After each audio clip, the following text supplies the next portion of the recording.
All right, let's begin. We have a critical intelligence briefing for you today. Your full attention is required because the subject of this briefing is you.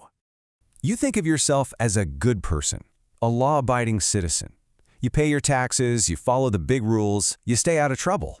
That's your self-perception, and according to our data, it's fundamentally wrong.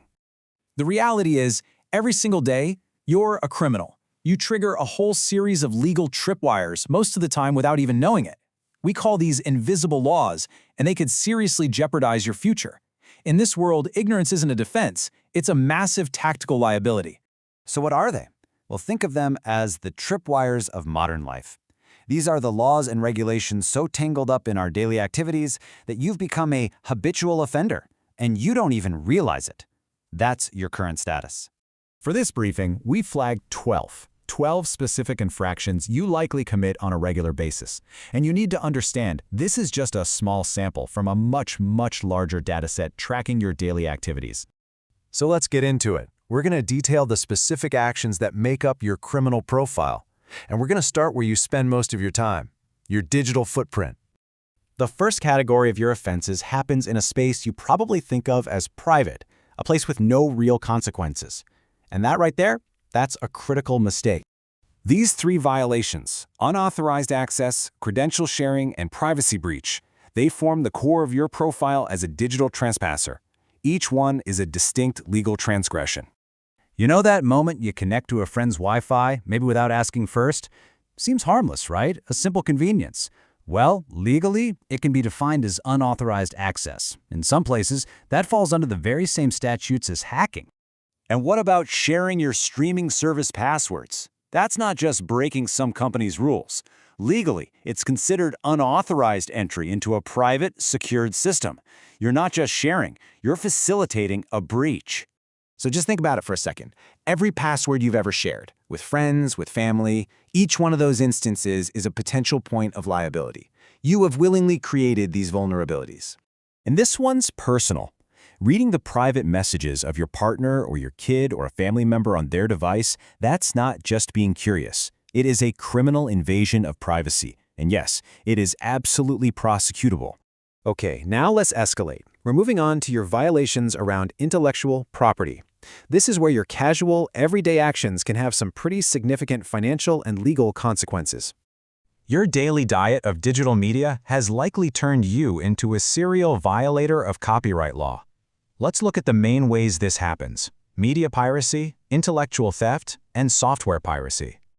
That song, or that movie, or that ebook you downloaded from some unofficial website, it carries more than just data.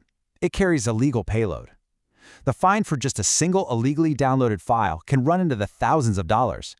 Look, your perception of what you're doing is totally irrelevant. Sharing a funny meme you found online feels harmless. But without the creator's permission, the legal reality is intellectual theft.